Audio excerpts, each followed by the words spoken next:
এই ৱাটাৰফল চাম চাম চাম চাম চাম এই কাটা চামুচেৰে খাম খাম খাম হ'ব যিমানে হওক খাম তই ইয়ালৈ কি আহিছ মই তোকে বিচাৰি আহিছিলো আৰু মই জানো তই ইয়াতে থাকিবি কথা এটা আছিল কৈ যা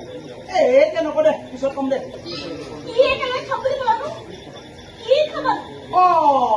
মই কিয় খাম তোমালোকেহে খাবা আমি কি খাম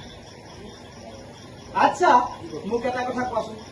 কি বস্তু অকলে খাব নোৱাৰি কি বস্তু খাবলৈ দুজন মানুহ লাগে কি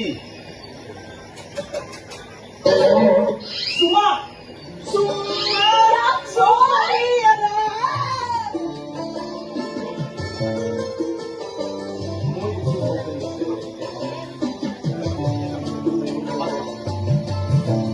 শ্বিলঙলৈ কেতিয়া যাম বুলি ভাবিছা